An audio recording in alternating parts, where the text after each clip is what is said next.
ada saudari kita ya yang menyatakan ingin memeluk agama Islam. Alhamdulillah ya. Dan ini keren nih ya. Kerennya apa?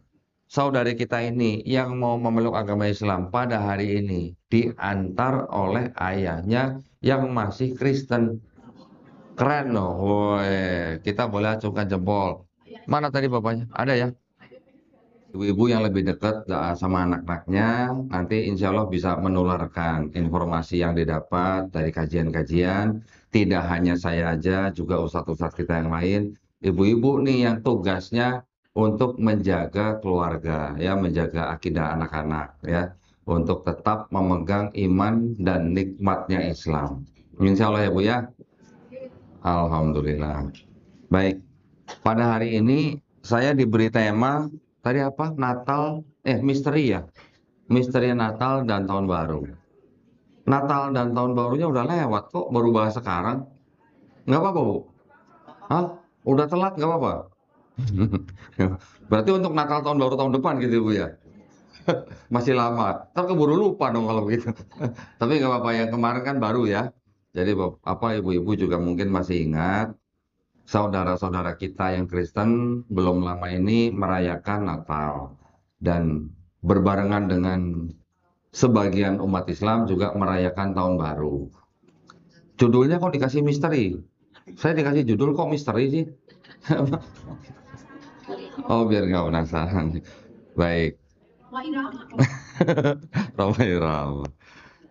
Baik, jadi gini, kita mulai dengan pembahasan ini yang mana tidak bisa dihindari ya Bu ya, tidak bisa dihindari. Kita yang hidup di negara Republik Indonesia, yang mayoritas Islam saja, kita masih bersaudara dengan saudara-saudara kita sebangsa dan setanah air yang merayakan hari Natal, ya kan? Nah, terus bagaimana nih sikap kita terhadap saudara-saudara kita yang merayakan hari Natal? Ya harusnya tidak ada yang berubah sikap kita dengan saudara-saudara kita. Wong itu sebangsa dan setanah air kok gitu ya. Tapi saya banyak sekali menerima pertanyaan, Pak, kok boleh nggak sih mengucapkan selamat hari Natal gitu kan ke teman-teman kita, majikan kita, bahkan masih ada yang saudara-saudara kita. Saudara saya juga masih banyak yang ikut Natal. Mungkin juga ada yang baru masuk Islam ya, mualaf-mualaf, saudara-saudaranya juga masih banyak yang Natal. Jadi sebenarnya bersaudara itu kan ya tetap saudara walaupun beda keyakinan. Tetapi kalau sampai istilahnya sudah urusan keyakinan, itu memang harus ada yang namanya saling pengertian, gitu ya. Kita juga harus mengerti mereka, mereka juga harus mengerti kita, gitu dong. Jadi kalau sudah saling pengertian, insya Allah tidak akan ada permusuhan. Sekarang kita sering mendengar pertanyaan tadi, boleh nggak umat Islam mengucapkan selamat Natal kepada orang Kristen? Kan gitu Bu. Yang ada tuh begini Bu, saya ngomongnya ibu terus dari tadi bapak-bapak nggak dianggap apa gimana? Ntar bapak-bapak tersinggung pada pulang, waduh repot juga. Mohon maaf ya Pak ya. Ini kan yang di depan saya ibu-ibu nih, bapaknya di samping soalnya nih. Harusnya saya duduknya begini gitu ya. Nah, yang ada begini, ulama-ulama kita itu ada perbedaan pendapat ya. Perbedaan pendapatnya adalah yang ada yang mengatakan boleh, ada yang mengatakan tidak boleh. Yang mengatakan boleh itu biasanya kalau umat Islam itu menjadi umat yang minoritas. Nah, misalnya di suatu negara, Islamnya minoritas, lebih banyak orang Kristennya gitu. Itu ulama-ulamanya masih ada yang mengatakan boleh mengucapkan selamat Natal, tapi harus dengan catatan Bu. Gitu. Syarat dan ketentuan berlaku gitu. Kayak ikut undian gitu ya. Apa syarat dan ketentuannya? Yaitu umat Islam itu yang mengucapkan selamat Natal itu harus tetap menjaga iman dan akidahnya bahwa dia tidak mempercayai Tuhan bisa lahir jadi manusia. Itu Bu ya syarat dan ketentuannya. Tapi kalau di negara yang Islamnya mayoritas seperti di Indonesia ini ya, itu ulama-ulama menyatakan bahwa tidak boleh mengucapkan selamat Natal kepada saudara-saudara kita yang merayakan. Paling banter, nah ini paling banter, paling jauh supaya supaya kita tuh masih bisa dibilang kita bertoleransi atau kita apa namanya menjaga hubungan baik. Paling banter ada usulan-usulan gitu. Ada ustadz yang mengusulkan ngucapinnya gini aja, selamat liburan gitu. Selamat apa dulu Bun? Justru kalau selamat malah bisa berarti macam-macam. Oh selamat, kalau selamat udah pindah Ibu ya. Jadi ada yang usul selamat liburan. Kalau saya pribadi ya Bu ya, saya tidak mengucapkan selamat Natal kepada saudara-saudara saya langsung, malah enggak. Kepada teman-teman saya juga enggak. Paling banter. Nah, paling banter kalau saya dalam tanda kutip terpaksa harus mengucapkan, saya mengucapkannya selamat merayakan hari Natal. Beda nggak Bu? Selamat Natal, selamat merayakan hari Natal. Beda nggak Bu? Beda kan? Nah, jadi kalau selamat merayakan, kita mengucapkan selamat kepada orangnya untuk merayakan hari Natal. Dia percaya Tuhan jadi manusia, itu adalah hak dia. Ya, Bu ya. Saya hanya mengucapkan selamat kepada orang yang mempercayai itu untuk merayakan kepercayaannya. Bukan saya mengucapkan selamat atas lahirnya Tuhan jadi manusia. Jadi beda, ya Bu ya. Itu yang paling bisa saya lakukan. Tapi juga ada juga ulama-ulama di Indonesia yang masih berpendapat seperti yang ulama-ulama di luar yang boleh mengucapkan tapi dengan syarat juga ada. Ya kita gini aja Bu. Kita sekarang mengambil sikap yang netral saja ya. Nanti ada yang bilang dari kalangan teman kita Kristen, ah gitu-gitu aja nggak boleh, itu kan cuma ucapan gitu katanya. Kalau dengar begitu gimana Bu? Hah? Kan cuma ucapan, masa nggak boleh? Gitu. Nah, kalau kita dengar begitu, kita balik begini, Bu. Iya, kalau gitu, asyhadu alla ilaha illallah juga cuma ucapan. Mau nggak mereka mengucapkan? Tidak juga. Jadi kalau ucapan itu bisa bermakna akidah, ya kita saling jaga aja. Gitu. Sebenarnya yang saya tahu ya, Bu ya, saudara-saudara kita yang Kristen juga sebenarnya juga nggak menuntut kok harus dikasih ucapan selamat Natal gitu. Ya, tidak terlalu menuntut juga. Diucapkan atau tidak diucapkan juga buat mereka tidak ada bedanya gitu. Ya, kecuali kalau mungkin ada hubungan pekerja atau karyawan dengan majikannya gitu misalnya. Paling hanya itu saja yang membuat si karyawan agak sulit posisinya. Ya, makanya paling banter dia harus belajar bagaimana cara mengucapkan tapi tidak melanggar atau merusak akidah sendiri. Paling itu, ya. Tetapi kalau misalnya ada begini, orang Islam kerja dengan orang Kristen, terus ketika Natal orang Islam ini disuruh pakai baju Santa Claus, disuruh pakai topi Santa Claus gitu. Nah, itu gimana? Nah, sebenarnya memang juga ada beda pendapat lagi, tapi yang kebanyakan bilang harusnya nggak boleh ya, karena sekecil apapun atribut kah, atau lambang kah, atau simbol kah, itu pasti ada makna di belakangnya, ya kan? Nanti ada kalau nggak mau pakai topi Santa Claus dipecat. Nah, itu nggak boleh. Di dalam aturan negara juga nggak membolehkan gitu istilahnya yang pemecatan karyawan bukan karena kinerja, tapi karena tidak mau pakai atribut agama tertentu tuh nggak ada, nggak boleh. Gitu.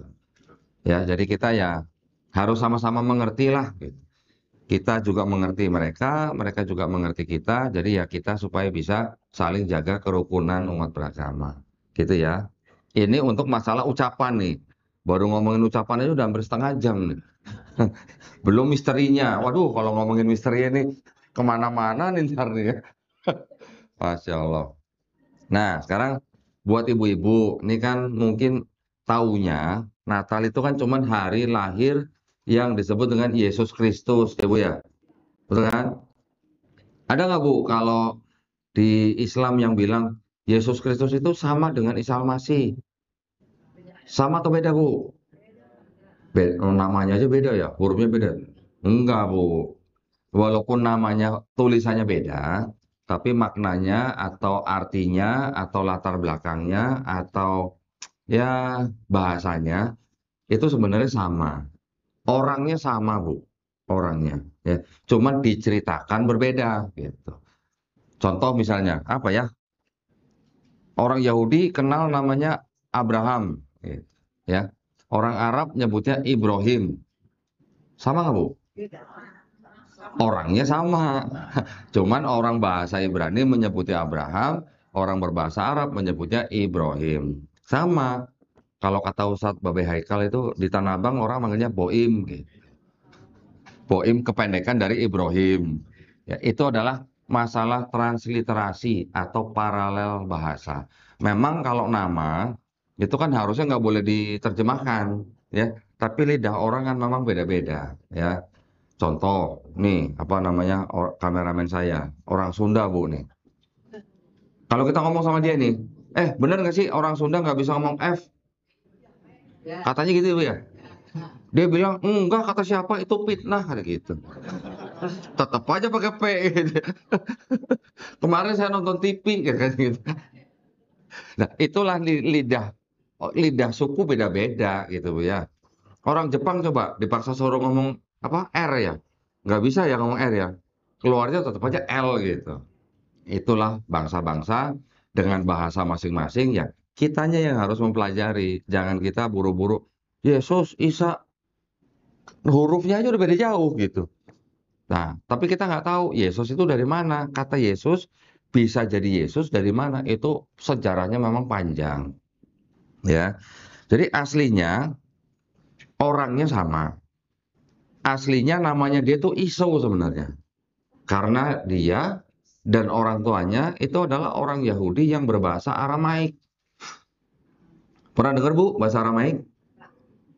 Di Palestina sana, di Palestina, tapi bagian utara ya, Bu, ya. Itu bahasanya sudah ada campuran dari bahasa-bahasa Syriak namanya. Disebutnya bahasa Aramaik. Aslinya mereka menyebut dengan nama Iso, ya. Orang Arab nyebutnya Isa. Iso sama Isa kan mirip. Mirip belakangnya aja, gitu kan. Ketika bangsa Israel dijajah oleh Romawi, orang Romawi pakai bahasa Yunani. Orang Romawi suruh nyebut Iso, nggak bisa. Sama seperti orang Sunda nggak bisa ngomong F, gitu. Mereka menyebutnya apa? Isus. Kalau orang Romawi selalu belakangnya ada us, gitu.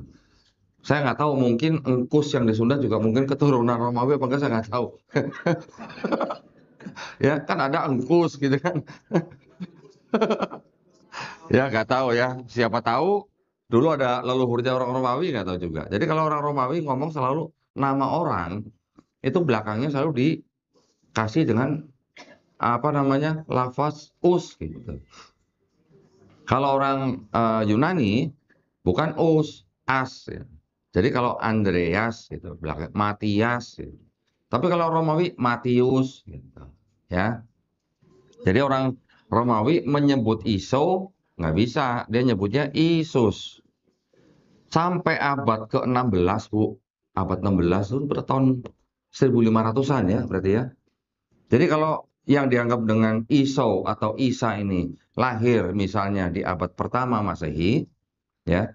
Ini abad 15 ini berarti 1500 tahun setelah ada Nabi Isa alaihissalam. 1500 tahun baru orang Eropa nih, orang Eropa dari bangsa Itali. Namanya Giorgio siapa ya? Tursino namanya. Nah, saya nggak tahu nih orang Italia ini keturunan Jawa apa gimana kok Tursino. Jadi memang lucu ya kadang-kadang ya. Yang di sini Sutarno, Soekarno, di sana bisa ada Tursino gitu, kok bisa ada mirip-mirip gitu ya. Si ahli tata bahasa Tursino ini yang pertama kali menciptakan huruf J. Nah, ya, jadi dulu huruf Latin itu ada huruf I, tapi belum ada huruf J. Sampai abad 16 baru ada huruf J. 100 tahun setelah ada huruf J, baru ada kata Jesus pertama kali. Berarti tahun 1632 yang saya tahu. Di sebuah pengadilan di Inggris, salah satu dokumennya baru menyebut kata Jesus, gitu. Jesus, bahasa Inggris. Ya. Kata Jesus sendiri baru masuk ke dalam Bible-nya orang Kristen baru di abad 18, kira-kira di tahun 1750. Ya, huruf J 1524, kata Jesus pertama kali 1632, masuk ke dalam Bible 1750. Butuh 200 tahun lebih untuk masuk ke dalam Bible-nya orang Kristen. Nah, terus sebelumnya kata apa? Isus, masih pakai bahasa yang Romawi gitu. Isus gitu. Saya bawa Bible-nya sebenarnya tuh ada di mobil, cuma saya nggak turunin. Lama-lama koper saya jadi tambah berat soalnya Bible-nya nambah terus gitu. Yang mana? Yang masuk ke dalam Bible itu baru masuk di tahun 1750, Bu. Ya, namanya Thompson Bible.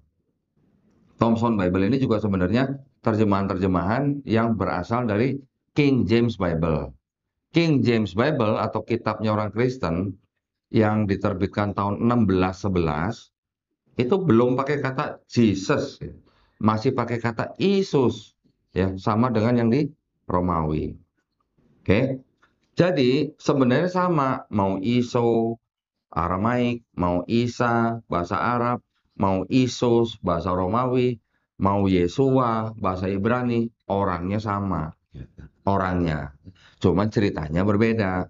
Ketika masuk ke dalam kitabnya orang Kristen, diceritakan namanya Yesus, lahir di Bethlehem, taruh di palungan. Nanti gereja bilang lahirnya di kandang kuda. Padahal di kitabnya nggak ada tulisan kandang kuda. Cuma ada tulisan palungan gitu aja. Ya. Terus kemudian lahir dan dijadikan Tuhan. Diceritakan mati di salib. Bangkit di hari ketiga. Terus diangkat. Yang Islam masuk ke dalam Al-Quran. Nabi Isa alaihissalam dilahirkan oleh ibunya Maryam di bawah pohon korma, tapi lokasinya memang nggak ditulis di mana ya. Kalau di kitabnya orang Kristen ditulisnya Bethlehem, di Quran Maryam hanya disuruh untuk menjauh dari kota Yerusalem ke sebelah timurnya Yerusalem, di tempat yang banyak kurma, pohon kurma, ya kan? Kalau kita membaca kan, Maryam disuruh menggoyangkan batang pohon kurma supaya kurmanya jatuh bisa dimakan oleh ibunya Nabi Isa alaihissalam. Bulan apa kira-kira pohon kurma tuh kalau sampai digoyang tuh pohonnya jatuh? Nah, pada musim panas, nggak mungkin musim dingin kurma berbuah gitu, ya. Kalau di Kristen, di kitabnya Kristen, Bu, tidak ditulis Yesus lahirnya bulan apa. Bulan Desembernya nggak tertulis, apalagi tanggalnya. Tanggalnya juga tidak tertulis, ya. Jadi tidak tertulis atau diceritakan Yesus lahir tanggal 25 Desember. Nah, yang agak janggal di kitabnya Kristen itu ditulisnya begini.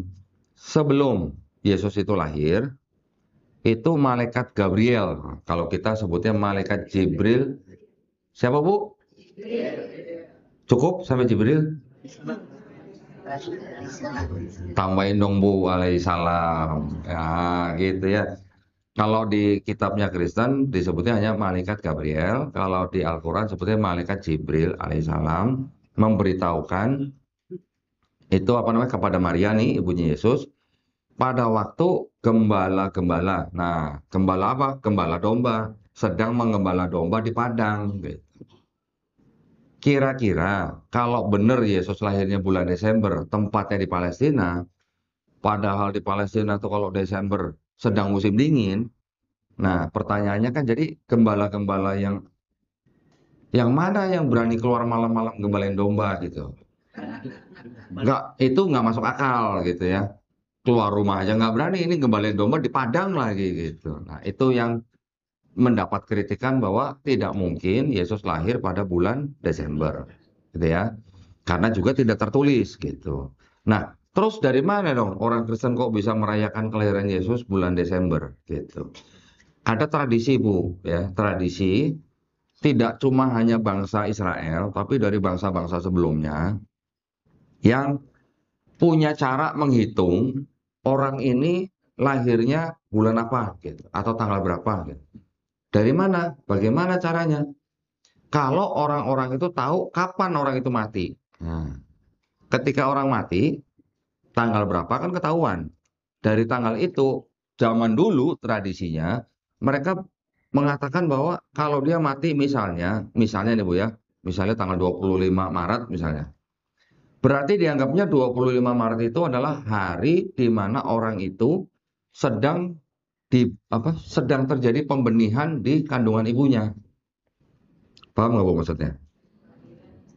Bukan lahir Bu, belum lahir. Baru menjadi, nah, baru menjadi dibuahi gitulah Bu lah, ya, pembenihan gitulah. Jadi kalau misalnya dia matinya 25 Maret, orang zaman dulu bilang berarti dia jadi manusia di perut ibunya juga tanggal 25 Maret. Baru jadi nih Bu. Berarti kalau 25 Maret lahirnya bulan apa? Kan tinggal tambah 9 bulan. Ya kan? 25 Maret tambah 9 bulan, jatuhnya Desember. 25 Maret ke 9 bulan, jadi 25 Desember. Gitu Bu caranya. Cara mereka ngitung gitu ya. Gampang banget gitu istilahnya. Tapi itu adalah tradisi ya. Sekarang bagaimana kita bisa menentukan orang itu dibenih ibunya? Dia harus ke dokter kandungan, ibu kapan terakhir datang bulan gitu kan gitu. Ditanyanya begitu kalau sudah masuk ke dalam ilmu pengetahuan. Tapi zaman dulu kan belum gitu. Makanya orang dulu menganggap orang itu lahir caranya dihitung mundur dari tanggal dia mati. Gitu. Ya, itu cara pertama mereka menghitung. Ya, itu orang-orang tradisi bangsa Yahudi. Diteruskan sama Kristen. Kristen yang sudah tumbuh di abad pertama, kedua, ketiga, itu mengikuti tradisi bangsa Yahudi, menghitung tanggal lahirnya Yesus menjadi dengan cara seperti itu. Karena matinya dianggap tanggal 14 bulan Nisan. Nah, ini tradisi Yahudi lagi nih Bu ya. Bulan Nisan itu bulannya Yahudi. Dikonversi ke kalender Masehi, jatuhnya 25 Maret. Nah, 25 Maret tinggal tambah 9 bulan. Jatuhlah 25 Desember. Gitu Bu caranya. Pertama, itu cara pertama. Kenapa kok Yesus dianggap lahir 25 Desember ya. Banyak nanti bapak-bapak gereja atau pemuka-pemuka agama Kristen yang mengemukakan tentang itu di awal-awal ya, di abad awal-awal gitulah. Ya. Izin minum dulu. Mohon maaf nih Bu, suara saya agak habis nih. Aduh, saya kemarin tuh baru pulang dari Bali, Bu. Di Bali, ceritanya kan tahun baruan ya, Bu ya?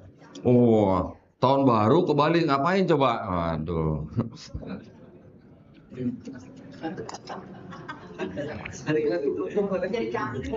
Ibu ini udah suzon aja sama saya.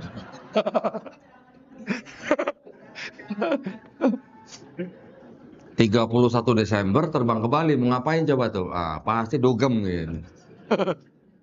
Padahal Bu, 31 Desember saya ke Bali, saya diundang sama satu keluarga Bu, keluarga Muslim. Tinggalnya di Denpasar.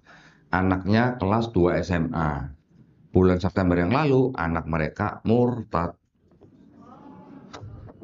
Masuk agama Katolik. Anak kelas 2 SMA Bu, umur 16 tahun. Kok bisa? Nah loh, kok bisa? Bisa lingkungan. Orang tuanya baru ngaku sama saya. Iya kok, saya ini kurang perhatian sama anak kok. Saya ini sibuk. Bapaknya kerja di BNI, ibunya kerja di Mandiri. Oh, dua-duanya orang sibuk semua lah. Anaknya 3, mungkin kurang perhatian. Ketika kurang perhatian, umur 16 tahun kan lagi nyari siapa aku gitu kan. Nah, jadi dia mencari jawaban, dia tanya-tanya kepada orang tuanya nggak bisa jawab, dia tanya-tanya kepada ustadznya juga nggak bisa jawab. Dia tanya ke gereja, dijawab gitu. Dijawab dengan doktrin. Gitu.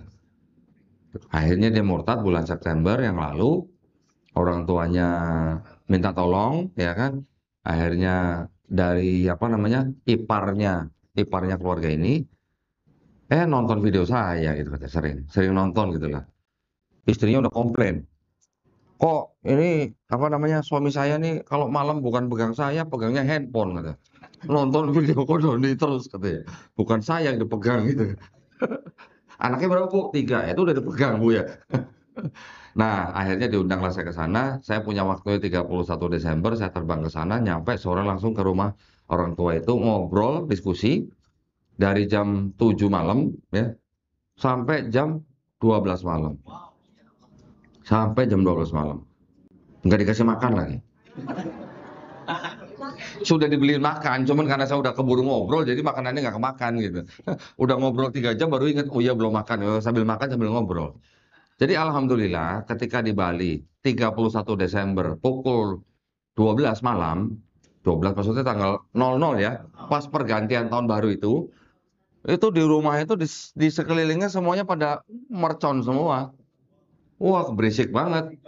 Tetapi ketika mercon itu semua dinyalakan, saya mensadarkan anak itu kembali masuk Islam. Alhamdulillah, ya. Hah? Iya, yuk. Ya kalau mau dibilang cepat, tapi dari bulan September, Bu. Karena orang tuanya baru tahunya 2 minggu kemarin. Baru tahunya baru pertengahan Desember, September, berarti Oktober, November, Desember, 3 bulan baru ketahuan. Ya. Nah, alhamdulillah. Jadi saya kembali bukan dugem, Bu, gitu. Ajeb-ajeb gitu. Itu malam tahun baru di Bali. Sudah selesai, subuhnya sampai saya pulang kajian terus, alhamdulillah. Dibikin sebuah acara di Bali, di sebuah kafe yang punya muslim. Alhamdulillah dibikin acara, undangan bebas buat siapa aja mau datang boleh. Ya, yang datang banyak kan muslim, tapi ada orang Kristennya juga. Ya, datang juga di acara itu, dengerin gitu. Nah, di Denpasar. Ketika diberikan waktu tanya jawab, si moderatornya bilang, ada yang non-muslim di sini? Ada yang tunjuk tangan. Nah, silakan yang non-muslim duluan yang tanya, saya bilang. Yang muslim-muslim harus sabar, saya bilang. Tunggu ya, yang non-muslim dulu yang tanya.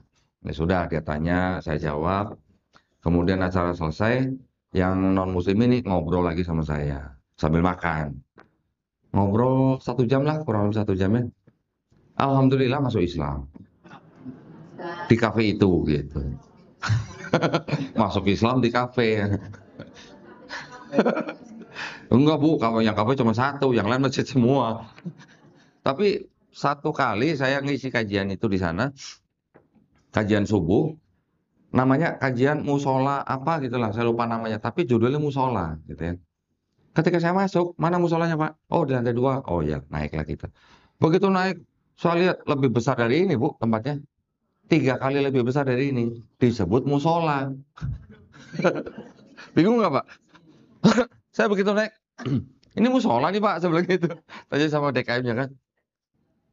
Kapan dapat izin masjid susah, Tat, kata gitu. Ya, susah dapat izin untuk masjid itu susah. Di seluruh Denpasar itu katanya masjid cuma 4 katanya. Yang lain ada, tapi namanya sebut musola-musola gitu. Tapi musolanya gede-gede, Pak.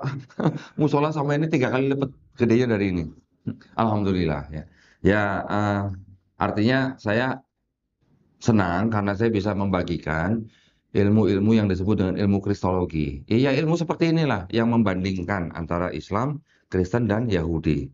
Jadi, kalau kita tahu di dalam kitabnya mereka isinya apa gitu ya, ketika kita berbicara dengan orang Kristen sendiri, dan kita bisa membuktikan asal-usul kitab mereka dari mana, siapa yang menulis, ada kitab yang tidak diketahui siapa yang ngarang, terus ada ayat-ayat yang kontradiksi, bahkan ada ayat-ayat yang tidak otentik. Jangan bilang sudah asli, Pak. Orang bilangnya palsu. Saya bilangnya tidak sahih aja, Pak. Kita taunya kan sahih ya, Pak ya. Sahih, doif gitu ya. Saya bilangnya tidak sahih gitulah. Ya, artinya kita hanya mengajak saudara-saudara kita untuk berpikir gitu aja. Tapi kita tidak boleh memaksakan. Ya, terus kita bisa membuktikan bahwa di dalam kitab sendiri, kitab mereka sendiri, ternyata yang disebut dengan Yesus Kristus itu yang dituhankan oleh saudara kita. Ternyata kok malah kita yang mengikuti perbuatannya. Tahu nggak Bu maksudnya? Tahu nggak Bu maksudnya? Di Islam kita yang laki-laki sunat, ya kan? Di kitab mereka Yesus sunat. Di Islam kita sholatnya sujud. Di kitab mereka nggak cuma Yesus saja. Yesus, Abraham, Musa, Nuh, terus kemudian Harun, Daud, kemudian Esra, Yosua, semuanya pada sujud. Di kitab mereka ada ayatnya. Kita semuanya ya sholatnya sujud, gitu. Kita puasa, ya Bu ya. Yesus puasa, Nabi Musa puasa, semua pada puasa nabi-nabinya di kitab mereka. Kita gak makan babi. Yesus sendiri juga gak makan babi. Karena dia bilang, aku datang bukan untuk membatalkan hukum Taurat. Aku datang untuk menggenapi. Sebelum langit dan bumi itu hancur, satu iota pun dari Taurat tidak akan dihilangkan. Nabi-nabi yang lain sebelumnya juga gak makan babi. Kita gak makan babi. Di kitab mereka juga diceritakan bahwa kalau yang di kitab mereka kan yang disalib Yesus, ya kan? Di Quran kan orang yang diserupakan. Jadi terlepas daripada yang di kitab mereka tuh yang disalib siapa, ketika jenazah yang diturunkan, dikafani. Kita juga dikafani ya Bu ya? Iya, kan udah meninggal kok. Kan belum. Maksudnya yang meninggal di dalam Islam, jenazah dikafani. Di kitab mereka juga dikafani. Gitu. Dan kita bisa membuktikan bahwa ternyata kita yang melakukan atau mengikuti sunnah Yesus yang di dalam Bible. Sunnah Yesus bu ceritanya. Jadi, loh, betul kan? Istilahnya gitu Pak ya. Sunnah Yesus di Bible. Kita yang melakukan. Jadi kalau kita, saya sering berdiskusi dengan teman-teman Kristen gini. Jadi kalau kita melakukan sunnah Yesus, ternyata setelah kita mati, Yesus ternyata Tuhan, dan yang kita sembah adalah Tuhannya Yesus, kita akan rugi apa, Bu? Nggak rugi ya, Bu ya? Walaupun kita tidak menyembah Yesus sebagai Tuhan, yang kita sembah adalah Tuhannya Yesus, tapi kita melakukan apa yang Yesus lakukan, ternyata setelah mati, ternyata Yesus Tuhan. Ruginya di mana? Ya nggak apa-apa, paling cuma, Tuhan toh gitu paling. Ya nggak? Tapi kalau orang Kristen, yang sepanjang hidupnya menyembah Yesus sebagai Tuhan, tapi tidak melakukan apa yang Yesus lakukan, setelah mati ternyata Yesus bukan Tuhan. Gimana? Nangis bombay dong berarti. Minta dikembalikan lagi jadi manusia gitu ya. Sudah terlambat. Nah, jadi saya sering bilang ke teman-teman yang Kristen, jadi kalau kita sekarang nih hidup di dunia nih, kan kita sudah mengikuti kitab-kitab yang sudah ada di depan kita. Ada Quran, ada Bible. Ya, mereka menyembah Yesus sebagai Tuhan, kita tidak menyembah Yesus sebagai Tuhan. Keyakinan masing-masing harus tetap saling dihormati. Kita tetap harus saling menghormati keyakinan mereka. Saya cuma ngajak mikirnya, ya itu kita pakai manajemen resiko lah namanya. Itu namanya manajemen resiko. Mentang-mentang saya dulu kerja di perusahaan, jadi ngomongnya manajemen resiko gitu. Nah, ketika ada manajemen resiko, ada resiko yang lebih kecil dan ada yang lebih besar, mana yang kira-kira aman buat kita? Itu aja. Yang lebih kecil pasti. Nah, yang lebih kecil yaitu di Islam. Ya, dengan analogi seperti itu gitu ya. Dengan ayat-ayat yang ada di dalam kitab mereka. Alhamdulillah ketika ada orang-orang teman-teman Kristen yang mau mengikuti resiko yang paling kecil, bersahadat. Ya, itu yang saya lakukan dengan teman-teman Kristen. Balik lagi dong ke Natal ya. Udah selesai belum tuh Natalnya? Hah? Belum ya? Ini hidup kan nih? Nah, jadi tadi cara pertama ya. Cara pertama orang zaman dulu menentukan kapan dia lahir, caranya begitu. Yang kedua, itu ada yang namanya istilahnya tradisi juga nih Bu. Ini juga tradisi ya.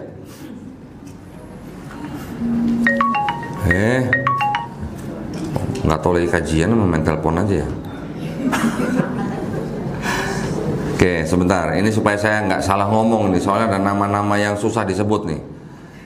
Oke, sebelum ada Kristen, orang-orang zaman dulunya, Romawi, Yunani dan sebagainya, bangsa-bangsa itu kan hidup di daerah utara, gitu kan? Eropa utara. Ini kalau kita ngeliat fisiknya aja Bu. Bumi bulat apa datar Bu? Oh bulat ya, belum berubah ya Bu ya. Alhamdulillah. Bumi yang bulat ini kan berputar, berotasi. Matahari juga berotasi kan Bu. Jadi bumi yang berotasi ini kan juga menerima sinar matahari. Ketika menerima sinar matahari, separohnya bumi ini kan menerima sinar matahari. Tapi separohnya ini apakah ujungnya kutub utara, ujungnya kutub selatan? belum tentu, gitu ya, belum tentu. Jadi ada bagian bumi yang khusus di bagian utara, yang mendekati ke kutub utara, itu tidak menerima matahari seperti kita di Indonesia. Ya, kita ini kan di Khatulistiwa. Jadi nggak mungkin kita nggak dapat matahari full 12 jam gitu. Kalau mereka mungkin mereka bisa tidak menerima matahari sepanjang kita gitu di sini ya. Karena di tempat mereka tidak menerima matahari yang penuh seperti kita, jadi apa namanya? Akhirnya timbul pemikiran-pemikiran orang zaman dulu. Ketika mataharinya kelihatan kecil, terus bisa makin besar sampai akhirnya kelihatan full, orang dulu jadi mikir. Contoh lah, nggak usah di barat lah. Di Indonesia juga banyak ya yang begitu ya. Gunung disebut perahu yang ditebalikin gitu. Apa Bu? Tangkuban perahu. Ya, itu adalah legenda atau apa mitos gitu ya. Orang zaman dulu punya cerita tertentu untuk menggambarkan Tangkuban Perahu itu dulu adalah perahu yang ditebalikin. Begitu juga orang-orang sana. Ini ini wajar karena orang-orang zaman dulu kan belum belum bisa berpikir seperti orang zaman sekarang gitu ya. Jadi mereka mikirnya gini, oh, bikin legenda. Ketika mataharinya tidak terlihat secara penuh, ini seolah-olah mereka menggambarkan matahari itu sebagai dewa gitu, Bu. Ya, disebut sebagai dewa. Kalau belum penuh, ini lagi berperang nih gitu. Lagi berperang atau lagi mungkin lagi ditawan gitu lah. Seperti itulah kurang lebihnya. Sampai akhirnya matahari itu terlihat penuh, itu terlihat penuhnya pas tanggal 25 Desember. Gitu. Jadi pas 25 Desember mataharinya terlihat penuh gitu. Mereka mikir, "Oh, ini dewa matahari menang gitu. Tidak terkalahkan gitu." Disebutnya apa itu? Peristiwa seperti itu. Namanya Sol Invictus. Nah, ada usla gitu. Ya, Sol Invictus. Sol itu yang disebut dengan Dewa Sol gitu. Dewa Sol itu adalah dewa matahari. Ya, itu dari mulai zaman orang ribuan tahun dari sekarang. Ketika mereka sudah merayakan hari-hari seperti itu berlangsung terus ribuan tahun bahkan sampai tetap dirayakan oleh bangsa Romawi gitu. Nah, ketika bangsa Romawi masih merayakan hari matahari itu Natal tuh 25 Desember untuk menyembah dewa matahari, masuklah agama Kristen dengan Yesusnya gitu loh. Ya. Jadi Yesus ini kan sebagai apa? Istilah dewa atau Tuhan barunya orang Romawi gitu. Orang Romawi yang pagan mendapat agama baru. Tuhannya siapa? Yesus gitu. Yesus inilah yang akhirnya menggantikan Dewa Sol itu. Karena tanggal 25 Desember itu sudah hari sakral buat mereka. Pokoknya kalau 25 Desember dugem gitu lah. Ya, ajab-ajab gitu lah. Pesta gitu lah. Makan, minum, pokoknya begitu mereka. Ketika ada agama baru, Tuhannya berubah menjadi Yesus, terus menggantikan Dewa Sol ini. Mau nggak Bu kira-kira orang Romawi kalau nggak ada ajab-ajabnya? Nggak mau, ngapain? Mau Tuhannya siapapun yang penting ajab-ajab gitu lah gitu ya. Yang penting pesta poranya. Nah, tapi kalau tanggal 25 Desember tetap, Tuhannya diganti, ya Tuhannya diganti, tapi pesta poranya tetap. Mau nggak Bu? Ayo aja lah, yang penting pesta pora kan gitu. Yang penting partinya gitu. Mereka mungkin nggak pikir, ah bodo amat Tuhannya siapa, yang penting party gitu lah. Kurang lebih seperti itu. Kurang lebih ya, ini bahasa bahasa bahasa inilah bahasa gaulnya begitu ya. Jadi Yesus yang dianggap sebagai Tuhan yang baru masuk ke dalam Romawi menggantikan Dewa Sol yang disebut dengan referensinya banyak. Nah, Kristen sendiri masuk ke Romawi sebagai agama negaranya Romawi itu nggak cuma setahun 2 tahun, butuh waktu cukup lama. Tahun 313, kaisar yang berkuasa waktu itu, Kaisar Konstantin namanya ya. Kaisar Konstantin ini yang pertama kali bisa dikatakan membawa agama Kristen ke Romawi. Ceritanya gimana? Ada juga ceritanya, mungkin ada perang. Kaisar Konstantin seperti melihat di langit seperti di awan-awan itu seperti tanda salib dan sebagainya. Di cocokologi itulah adalah bentuk pertolongan daripada Yesus kepada dia karena dia lagi perang. Terus Konstantinnya menggandeng orang-orang Kristen. Akhirnya menggandeng itu dengan cara apa? Dibikinlah semacam kayak konsili gitulah. Jadi orang-orang Kristen yang digandeng sama Kaisar Konstantin ini dianggap sebagai orang-orang yang bisa mengendalikan orang-orang Kristen. Gitulah. Kan biasa Bu, ya begitu kan biasa kan? Saya mau suara nih dari suatu daerah, yang saya pegang kan dedengkotnya dulu gitu. Dedengkotnya ini yang bisa mengendalikan orang-orang di sana. Kurang lebih seperti itu. Tahun 313, Kaisar Konstantin membuat sebuah dekret. Aduh, pakai dekret nih namanya. Decree of Milan. Milan itu kan nama kota di Italia. Di, di, apa namanya? Dinyatakan bahwa Kristen boleh dipeluk. Boleh dipeluk lagi. Iya benar ya dipeluk ya. Dipeluk begini, bukan? Dirangkul. Boleh dianut gitulah ya di Romawi. Tapi belum jadi agama negara. Cuman boleh istilahnya menjadi agama yang legal gitulah di Romawi. Tapi belum menjadi agama negara. Barulah tahun 380 kaisar yang baru namanya Kaisar Theodorus membuat dekret lagi namanya Decree of Thessalonica ya, menyatakan bahwa Kristen menjadi agama yang resmi untuk Romawi. Jadi agama negara gitu. Ya. Berapa tahun tuh? 313 ke 380. Itu kan butuh waktu puluhan tahun kan untuk menjadikan Kristen sebagai agama negaranya Romawi. Sepanjang itu ada dua konsili yang penting ya. Yang pertama diadakan di Nisea. Nisea itu daerah kekuasaan Romawi juga. Nisea itu sekarang adanya di Turki. Bikin konsili, dikumpulkanlah pemuka-pemuka agama. Sebagian bilang Yesus itu Tuhan, sebagian bilang Yesus bukan Tuhan. Gitu. Setelah konsili, tahu konsili Bu? Hah? Muktamar. Nah, muktamar langsung tahu. Konsili sama muktamar sama lah. Nah, di konsili itu akhirnya diambil voting gitu. Jadi Tuhan by voting gitu. Loh iya, ya kan karena tidak sepakat. Loh kalau kita konsili, kalau kita muktamar mau milih RT aja akhirnya voting ya Bu ya. Jadi jadi RT by voting juga berarti kan. Nah, pada waktu konsili itu di voting akhirnya ditetapkan bahwa Yesus itu punya hakikat yang sama dengan Bapa atau dengan Tuhan. Sejak saat itulah Yesus dianggap dia juga Tuhan gitu. Ya, 3, 2, 5.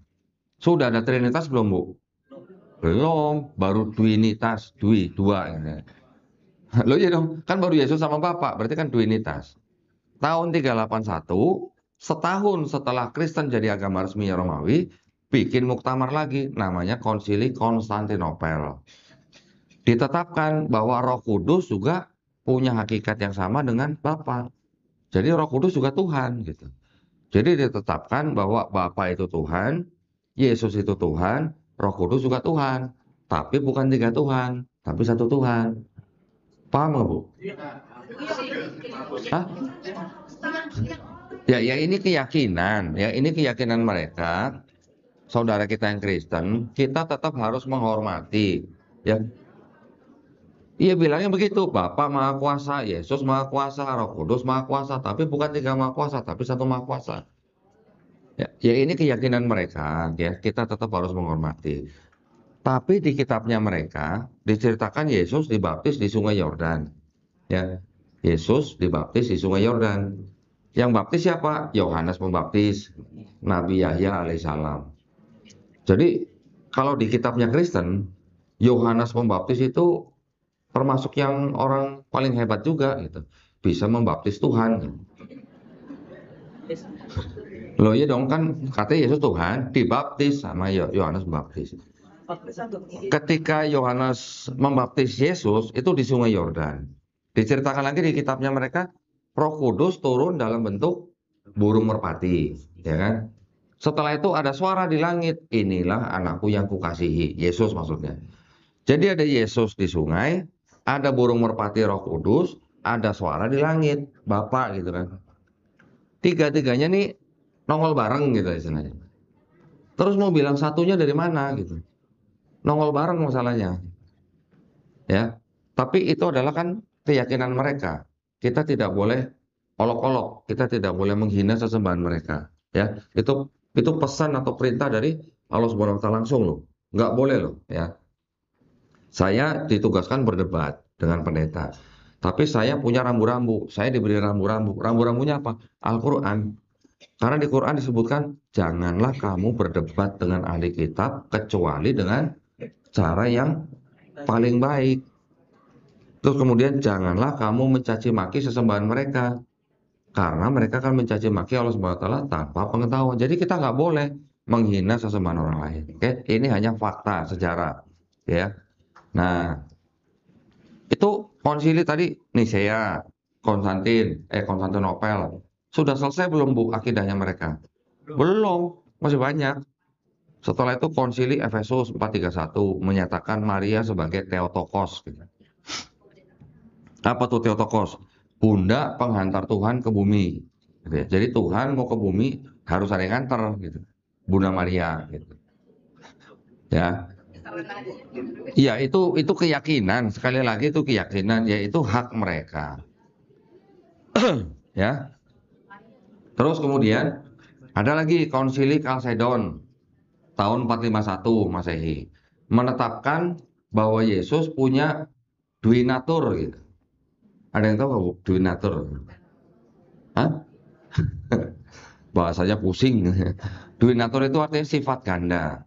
Sifat ganda itu artinya Yesus sepenuhnya manusia, Yesus juga sepenuhnya Tuhan gitu. Itu akidah gitu kan. Tadi konsili Nisea, Konstantinopel, Efesus, Kalsedon 451 Masehi. Ketika konsili Kalsedon ini barulah nanti ada gereja yang memisahkan diri. Oh, saya nggak setuju. Bisa gereja timur, pisah lagi apa. Sampai akhirnya 1054 pecah Katolik dan Ortodoks. Ya. Masalahnya juga cuma kecil-kecil aja. Nanti di abad ke-16 pecah lagi Protestan gitu. Nah, tadi konsili belum selesai. 451. 553 bikin lagi konsili di Konstantinopel lagi. Namanya konsili Konstantinopel kedua. Menetapkan bagaimana memisahkan sifat ganda Yesus tanpa meninggalkan Kristus. Nah, lo pusing-pusing deh tuh gugur. Ya, itu akidah lagi. Terus konsili lagi, bikin lagi di Konstantinopel. Bikin namanya konsili Konstantinopel ketiga. Bagaimana Yesus itu punya satu kehendak apa dua kehendak? Kan bilangnya kan sifat ganda, manusia juga, Tuhan juga. Terus kehendaknya satu apa dua gitu. Ya, itu konsili Konstantinopel ketiga. Sampai akhirnya bikin lagi konsili di Nisea, namanya konsili Nisea II tahun 781. Bagaimana menyembah Yesus sebagai ikon. Itu konsili-konsili itu yang membentuk dan meneguhkan akidahnya orang Kristen. Ya. Selanjutnya konsili-konsili yang lain ngomongin manajemen gereja, paus ini sesat, atau bahkan sampai program kristenisasi itu di konsili-konsili yang berikutnya. Itu sejarahnya mereka ya Bu ya. Aduh, ini kayaknya airnya kurang nih Pak. Boleh minta lagi nggak Pak?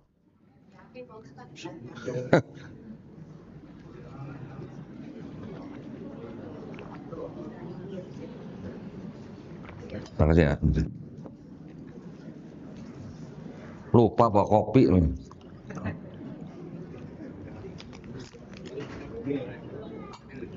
Baik, jadi tadi kita mengenal bahwa Natal kenapa bisa 25 Desember yang dianggap sebagai hari lahirnya Yesus. Tadi kita sudah mengenal ada dua cara ya, dua cara. Yang pertama dengan cara menghitung hari kematiannya ditambah 9 bulan menjadi hari kelahirannya. Yang kedua, caranya memang masuk karena tradisi. Tradisi orang-orang sebelumnya menyembah Dewa Sol atau Dewa Matahari itu yang diperingati setiap tanggal 25 Desember. Akhirnya mereka diberi agama yang baru dengan Tuhan yang baru yaitu Yesus, tetapi hari lahirnya tidak berubah, tidak diubah gitulah ya. Itu Natal. Tahun baru bagaimana tahun baru? Nah, kalau Islam boleh nggak merayakan tahun baru? Nah, iya, merayakan tahun baru Islam boleh nggak Bu? Boleh. Oh, tahun baru Islam. Nah ini kan, ini yang kita omongin tahun baru apa nih? 1 Januari apa tahun baru Islam nih? Kalau tahun baru Islam udah nggak usah dibahas ya. Iya kan? Ini yang dimaksud tahun baru yang mana nih? 1 Januari. 1 Januari. Kita gimana? Boleh nggak kita merayakan? Gimana Bu? Hah? Itu juga ada perbedaan pendapat ya. Tapi yang melarang atau yang mengharamkan, mungkin kalau dilihat pendapatnya lebih sedikit daripada yang membolehkan. Boleh ya, bukan wajib ya Bu ya. Boleh, bukan wajib. Tapi dengan catatan juga, dengan syarat dan ketentuan berlaku juga. Jadi merayakan tahun baru itu harus tidak boleh sampai merusak akidah kita sebagai umat Islam. Ya, merayakan tahun baru boleh, benar, boleh. Oh, minum bir dong kalau gitu. Birnya yang tadinya nggak boleh, tahun barunya boleh gara-gara apa namanya merayakan jadi ikut minum bir. Ya, itu berarti sudah merusak syariat Islam juga. Itu yang nggak boleh, ya. Sampai merayakan tahun baru dengan cara-cara yang merusak keislamannya itu yang nggak boleh. Oke. Terus dari mana tuh tahun baru gitu kan? Tahun baru itu juga ternyata sudah ada dari ribuan tahun yang lalu. Sebelum ada Yesus pun sudah ada orang merayakan tahun baru, ya. Memang tahun baru itu berdasarkan dari penanggalan Masehi. Masehi ya Bu ya. Masehi itu berarti tahun yang dianggap tahun kelahiran Yesus. Jadi perayaannya itu sebenarnya sudah sebelumnya. Itu sudah ditetapkan oleh bangsa-bangsa sebelumnya termasuk bangsa Romawi juga gitu. Nah, mereka memang menggunakan cara perhitungan Masehi itu tapi juga dengan boleh dikatakan apa ya? Dengan tahayul-tahayul lah begitu. Contoh misalnya Januari dari mana? Dari Dewa Janus katanya. Kenapa Dewa Janus? Karena Dewa Janus punya muka dua, depan, belakang. Jadi tahun baru itu, Januari itu dianggap sebagai orang untuk melupakan masa lalu menuju masa depan. Kira-kira gitu. Nanti ada lagi tradisi-tradisi yang lain yang kurang lebih konsepnya sama lah. Namanya tahun baru itu kan meninggalkan tahun yang lama, masuk ke tahun yang baru. Harapannya lebih baik, lebih sukses dan sebagainya. Kurang lebihnya begitu ya. Yang mengikuti kalender tahun baru, Masehi, habis. Iya tadi udah habis jayanya. Itu ngapain dibawa ke depan kalau habis? Masih ada dikit-dikit. Ya elah tinggal ampasnya doang. Tadi saya bawa air jahe Bu masalahnya, makanya masih bisa bertahan ngomong. Udah habis tinggal ampasnya doang. Nah udah nggak apa-apa. Ini sedang bertahan nih gitu. Jadi ya gitu. Yang merayakan tahun baru itu ya memang diawali dan dilestarikan oleh orang-orang yang bukan Islam. Ya. Kalau di Islam kita diberitahu oleh Rasulullah bahwa Islam punya hari raya cuma dua, Idul Fitri dan Idul Adha. Udah cuma dua itu aja. Jadi kalau berkenaan dengan tahun baru Masehi, ya kita bawa dirinya dengan sadar aja lah gitu lah. Sudah tahu nih, bukan perayaan umat Islam nih. Tapi karena hari libur nih, waduh, kan libur, cuti segala macam ya, dimanfaatkan untuk berlibur. Ya boleh saja, nggak ada salahnya. Yang penting asal akidah Islamnya tetap terjaga, gitu. Ya. Tapi ngomong-ngomong nih Bu, nih ngomong-ngomong, ini kan tahun Masehi ini kan, yang dirayakan tahun baru kan tahun Masehi kan. Ada yang tahu Nabi Muhammad SAW lahir tahun berapa Masehi? 571. Masih ya Bu ya? Ini Bu-ibu kan cinta Nabi Muhammad SAW dong. Wih, ditanya cinta pada diam semua. Oh iya, waduh nggak kompak nih suaranya nih. Cinta ya Bu ya? Masa. Ngikut maulid Bu? Ikut. Berarti cinta kan? Bergembira kan? Karena kita dikaruniai dengan lahirnya seorang Rasulullah Nabi Muhammad Sallallahu Alaihi Wasallam. Lahir 571 ya Bu ya? Nabi menjadi seorang nabi umur berapa Bu? 40. 571 tambah 40 berapa Bu? Pegang kalkulator. Ri, buka kalkulator Ri. Saya mau tahu nih ibu-ibu yang cinta Nabi ini 611. Berarti 611 Nabi pertama kali terima wahyu. Betul ya? Lu pakai kacamata kayak profesor. 611 ya Bu ya, ingat ya. Tadi 571, terima wahyu 611. Quran diturunkan dalam waktu berapa tahun Bu? Wah, main 23 aja ya. 23 itu dibuletin ya Bu ya. 23. Jadi 611 tambah 23 berapa Bu? 634. Benar Bu ya, 634 ya. Cinta Nabi nih Bu ya. Nabi wafat tahun berapa Bu? Nah lo 600? Hah? 600 berapa? Ini cinta Nabi tapi nggak tahu hari wafatnya kapan. Gimana katanya cinta Nabi? 632 Masehi ya. Tadi Ibu bilang Quran diturunkan sampai 634 Bu ya. 632 Nabi sudah meninggal, sudah wafat. Terus selama 2 tahun tuh siapa yang terima wahyu? Nah lo, gimana dong? Nah lo. Aduh, Masya Allah. Ibu nih berarti ustazah nih berarti. Harus ngajarin nih Ibu nih. Karena tahun Masehi dengan tahun Hijriah dalam 1 tahun beda berapa hari Bu? 11 hari. Nah, orang zaman dulu, pada zaman Rasulullah, ngikutnya tahun Masehi apa tahun Hijriah? Hijriah. Jadi kalau disebut 40 tahun terima wahyu, berarti tahun berapa Bu dia terimanya? Berarti bukan tahun 611 terimanya. Tahun berapa?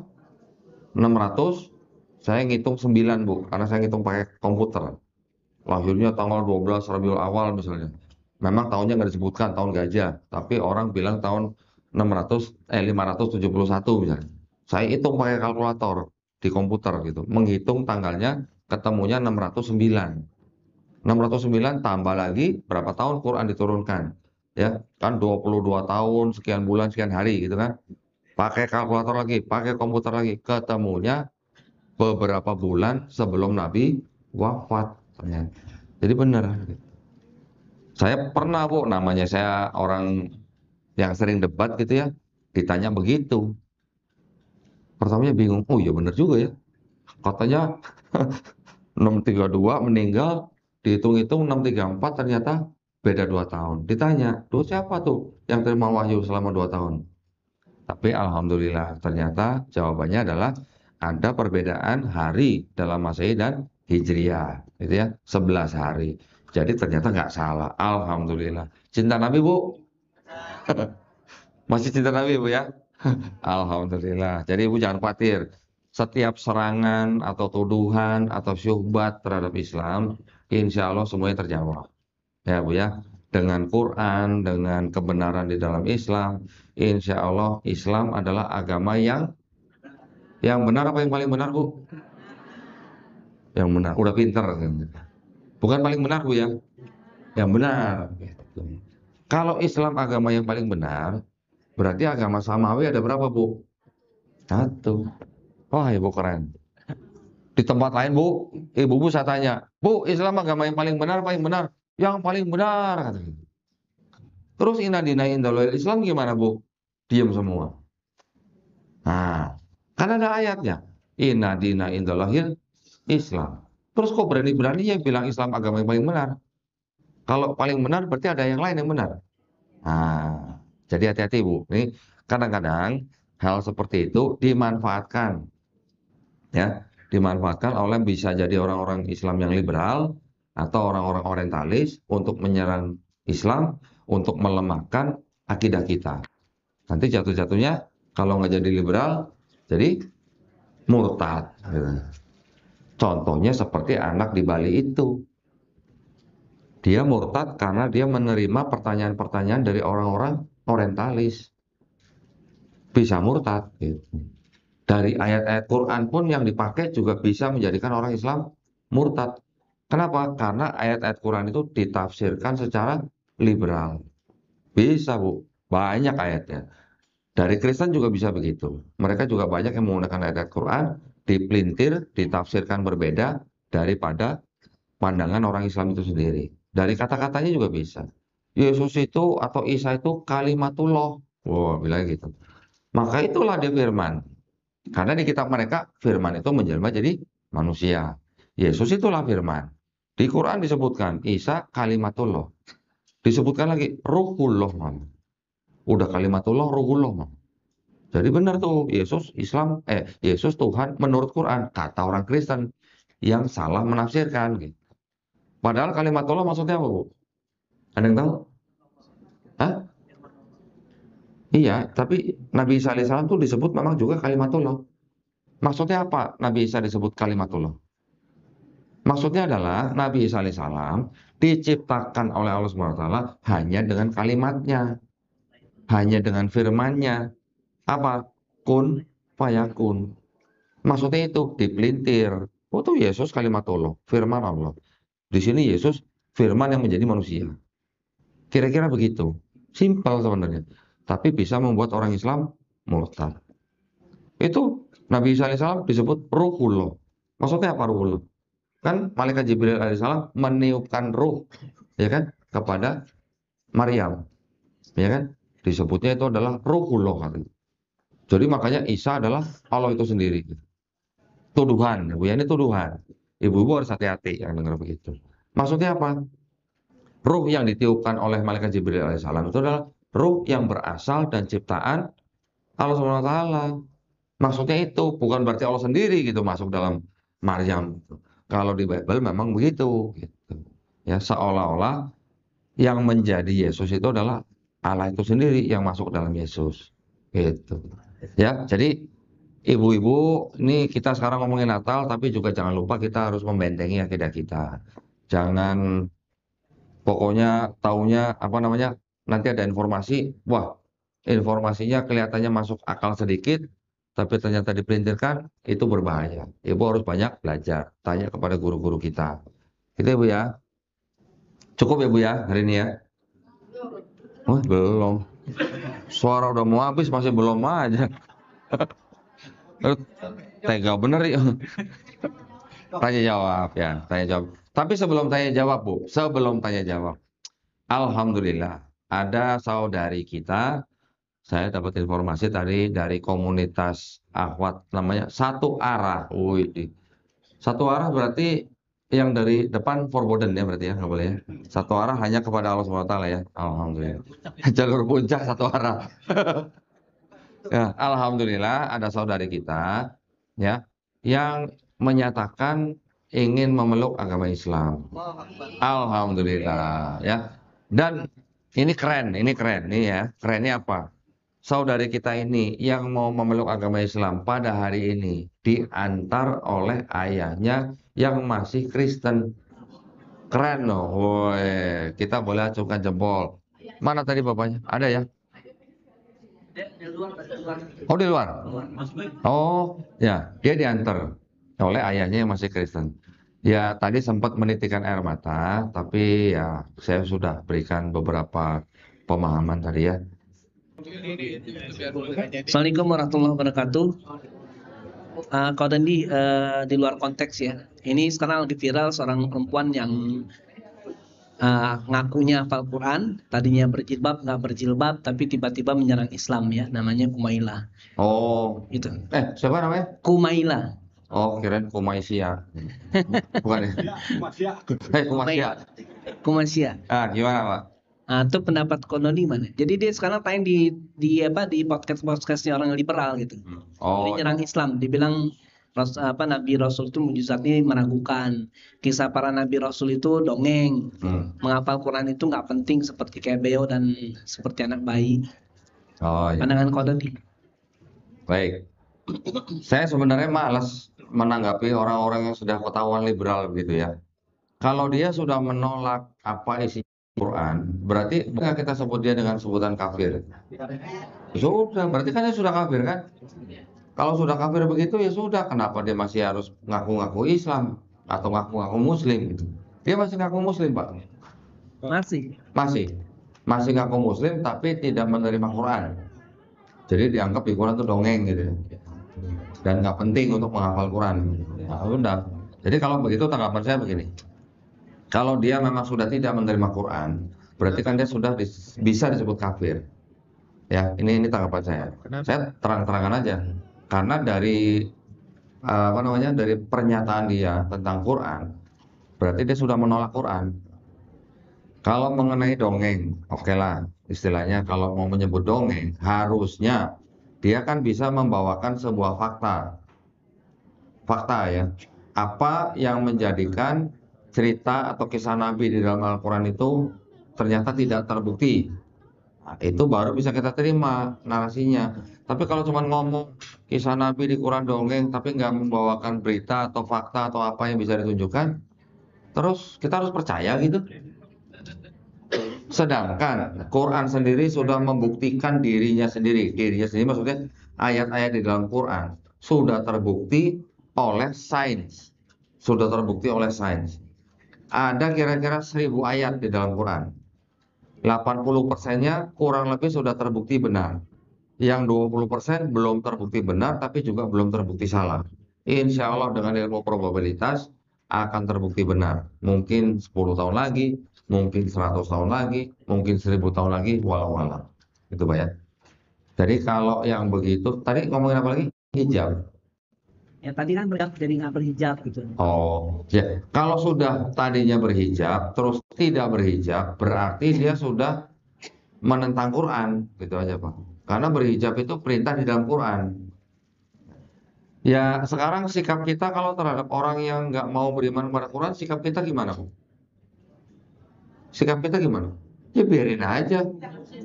Islam nggak butuh orang yang seperti itu. Orang nggak butuh, Islam nggak butuh. Ya, di Islam kan tidak ada paksaan. Orang mau menerima Islam, mau beriman atau tidak beriman, monggo silakan. Monggo aja. Tapi kalau menyerang Islam dengan cara seperti itu, dia belum bisa saya katakan ilmiah. Belum bisa saya katakan ilmiah. Kenapa? Karena dia tidak bisa memberikan bukti-bukti. Hanya narasi. Kalau narasi setiap orang bisa. Gitu. Gitu ya Pak ya. Kita tetap nanti ada pembinaan. Pembinaan kita adalah kalau untuk yang laki-laki datang ke tempat saya Bu, saya tanya dulu udah sunat belum? Kalau belum, saya langsung todong, kamu tunggu di rumah, tentukan harinya sendiri, tentukan tanggalnya, tentukan jamnya. Saya kirim juru sunat ke rumah, kita sunat gratis, gak bayar. Dia nggak bisa menghindar, mau lari kemana gitu, orang gurunya juru sunat yang datang gitu. Nah setelah itu, untuk yang akhwat dan ikhwan, itu saya juga minta mereka menyediakan waktu. Kalau kita undang misalnya nih seperti ini nih ya, mengumpulkan 50 orang, mengumpulkan 100 orang, itu susahnya bukan main Bu. Iya pasti. Ya, apalagi orang-orang mualaf yang bekerja, itu susah mengumpulkan. Jadi untuk orang-orang yang bersada tempat saya minta mereka sendiri yang menentukan hari apa dalam seminggu 2 hari, kita kirim guru privat ke rumah mereka masing-masing Bu. Mereka belajar semua di rumah. Pak Ustadz dapat guru dari mana membimbing Pak Ustadz membimbing guru-guru untuk datang ke sana? Enggak, kita bekerja sama dengan lembaga kursus privat Bu. Lembaga kursus Ya, privat. kita bekerja sama dengan lembaga kursus privat yang mana mereka punya jaringan guru-guru itu se-Jabodetabek, bahkan di kota-kota besar lainnya. Jadi kalau ada mualaf misalnya tinggal di sebuah daerah di Jakarta, nanti lembaga khusus privat ini yang mencarikan guru yang rumahnya dekat dengan si mualaf, Masya Allah. gitu Bu. Kalau yang saya dengar mengenai saat yang di Masjid Lausa, Ya. itu juga di sana katanya dia juga memberikan bimbingan apa segala macam gitu. Tapi setahu saya mereka mengundang atau mewajibkan mualaf untuk ke Masjid Lausa. Oh, Belajar di masjid. kalau ini malah kita ngejemput.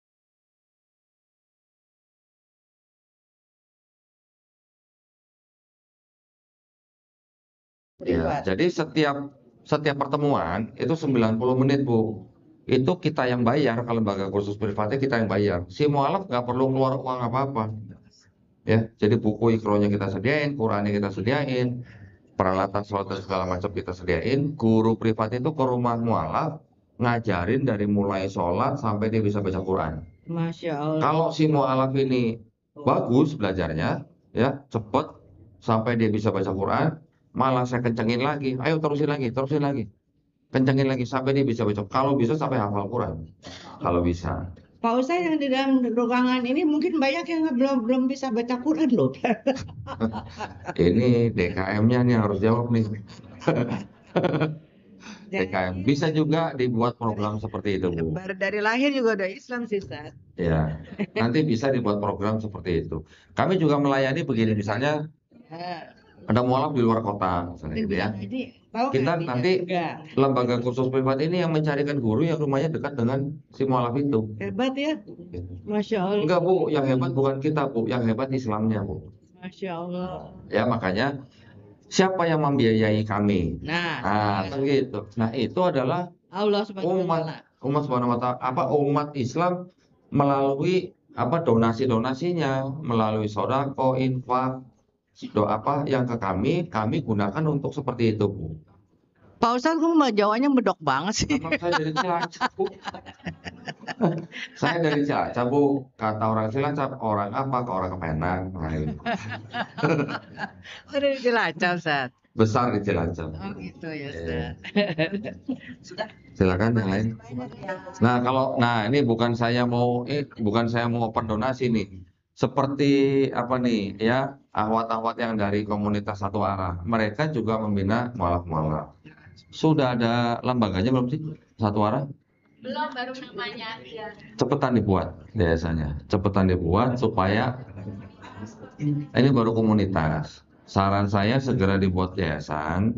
Nanti saya kasih nomor telepon notaris ya di daerah Bintaro untuk yayasan, apalagi untuk mualaf, dia tidak akan cas untuk bikin akte. Ya. Tinggal segera ditentukan pengurusnya, namanya disiapkan 3 nama, nanti segera bikin.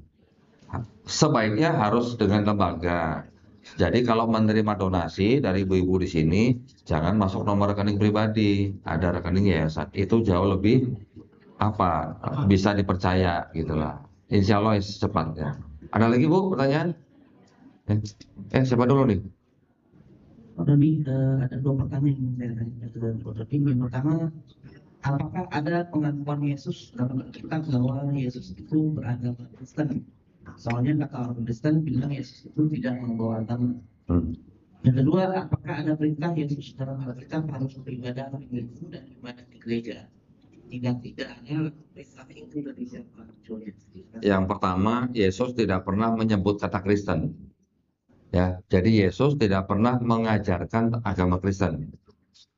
Sebutan Kristen itu pertama kali ditujukan kepada Paulus dan Barnabas setelah mereka tinggal di sebuah kota namanya Antioquia. Selama setahun baru mereka disebut Kristen. Yang kedua, tidak pernah Yesus mengajarkan untuk beribadah hari Minggu. Tidak ada. Hari Minggu itu bahasa Inggris apa sih, Pak? Sunday. Sun apa sun? Hari matahari. Nah, tadi kan saya sudah bercerita tentang latar belakang bagaimana Yesus menggantikan dewa matahari. Ya. Jadi Yesus tidak pernah mengajarkan kebaktian hari Minggu, tidak pernah. Yang mengajarkan adalah gereja. Kalau hari Minggu saya sebut gereja, Pak ya. Kalau Paulus mengajarkan sesuatu yang berbeda atau yang baru dari Yesus. Yesus tidak pernah mengajarkan kekristenan, karena kekristenan itu kan konsepnya adalah ada dosa waris sehingga mereka ditebus dengan matinya Yesus di atas kayu salib. Imannya Kristen kan begitu, ya. Tapi Yesus sendiri mengatakan kepada bangsa Israel berdasarkan ayat-ayat di dalam Bible sendiri, Yesus mengatakan kalau kalian tidak bertobat dan menjadi seperti anak kecil, kalian tidak akan masuk surga. Perintahnya Yesus. Dan Yesus mengatakan, janganlah kamu menyangka aku datang untuk membatalkan hukum Taurat. Aku datang bukan untuk membatalkan hukum Taurat, tapi untuk menggenapi. Sebelum langit dan bumi hancur, 1 iota pun tidak akan dihilangkan dari hukum Taurat. Tetapi Paulus mengatakan, Yesus yang mati di atas kayu salib itu telah membatalkan hukum Taurat. Sedangkan hukum Taurat diturunkan oleh Tuhannya Nabi Musa. Ini ada Tuhannya Nabi Musa yang kita kenal dengan Allah Subhanahu wa Ta'ala, menurunkan Taurat kepada Nabi Musa untuk Bani Israel pada zaman itu, yang masih diikuti oleh Yesus atau Isa Al-Masih, oleh Paulus dibatalkan. Keren banget kan gitu. Bisa ngebatalin hukum dari Tuhan Yang Maha Esa. Nah, jadi Kristen itu bukan ajaran Yesus. Kristen tidak berasal dari Yesus. Yang dilakukan oleh Yesus, yang diajarkan oleh Yesus di dalam kitabnya orang Kristen sendiri, itu sebenarnya adalah ajaran Islam.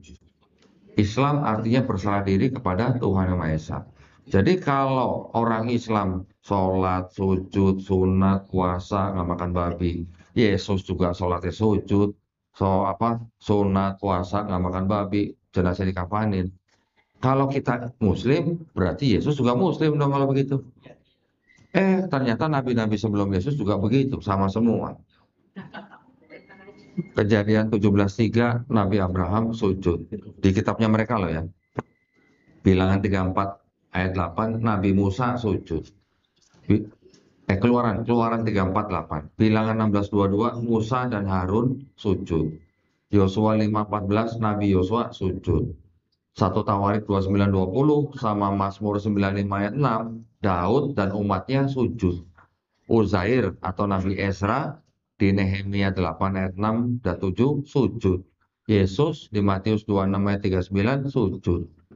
Islam di Quran surat Al-Hajj ayat 77, ya ayyuhalladzina amanur kau, rukuklah, wahai orang beriman, rukuklah, wasjudu, sujudlah. Nabi Muhammad SAW disuruh bersujud. Kalau Nabi Muhammad SAW adalah seorang Muslim, berarti Yesus sampai ke nabi-nabi sebelumnya juga Muslim dong. Gitu. Ya, jadi Kristen bukan ajaran Yesus. Itu aja. Jadi Silakan. ajarannya Paulus sama Yohanes. Paulus saja Bu, Paulus saja. Paulus saja. Tapi sebenarnya ajaran Paulus ini juga sebenarnya tidak 100% dijalankan oleh umat Kristen. Yang dijalankan oleh umat Kristen adalah sebagian ajaran Paulus, sebagian modifikasi dari gereja, Bu. Contohnya apa? Paulus masih nyuruh orang-orang Kristen pada awal, kalau masuk gereja dan berdoa, pakai kerudung. Sekarang Kristen nggak ada pakai kerudung. Dulu malah saya mendengar ceritanya mamanya Erik, orang Kristen, karena lagi sakit, rambutnya rontok, masuk gereja pakai kerudung, dibilang apa? Oh, teroris masuk gereja. Ya, kalau kita lihat lukisan, gambar Bunda Maria di kalangan Kristen atau Katolik, nggak pernah kita melihat Bunda Maria nggak pakai kerudung, semuanya pakai kerudung. Bahkan orang-orang Yahudi yang sekarang ini, mereka juga menutupi rambut mereka bahkan lebih ekstrim daripada muslimah-muslimah. Lebih ekstrim, malah yang kelihatan cuma matanya aja. Sampai begitu ya. Jadi Kristen bisa dikatakan secara akademis, secara ilmiah dari dokumen bukan diajarkan oleh Yesus gitu Pak. Silakan Bu. Ibu jadi tanya atau nggak jadi tanya? Oh, udah dijawab Bu ya. Oh, waktu 3 menit lagi. Sudah habis. 3 menit lagi. Alhamdulillah. 3 menit. Kopinya belum habis Bu, gimana Bu? Silakan. Saya serahkan ke DKM. Pak Ustadz, Pak Kodondi suka masih mengajak, bisa nggak kira-kira Kodondi memberikan tausiah seperti ini kepada anak-anak remaja seperti SMP swasta atau bukan SMP Islam, SMP SMA, karena mereka ini kan sekarang ini labil, terlalu banyak lihat medsos. Adakah rencana Kodondi untuk ke situ, Kodondi? Karena mungkin setiap hari Jumat. Karena yang saya dengar ini, mereka ini sekarang udah agak sedikit membahayakan, Pak Kodondi. Terima kasih. Tuh. Bisa aja Bu kalau diundang. Alhamdulillah. Waktunya tinggal cari aja Bu. Ya, nanti yang misalnya ada ibu-ibu kenal dengan sekolah tertentu atau tempat anak ibu sekolah menginginkan kajian-kajian seperti ini, bisa menghubungi nanti admin saya namanya Melisa Bu. Ya, silakan kalau mau dicatat nomornya. Melisa ya, Ustaz. Melisa ya. Melisa ini juga mantan kafir Bu. Sudah 8 tahun Bu. Sudah 8 tahun masih tidak diterima sama orang tuanya. Ya, sudah punya anak 3, pulang ke rumah orang tuanya di depan pagar nggak boleh masuk, masih diludahin sama orang tuanya. Silakan kalau mau catat nomornya Melisa.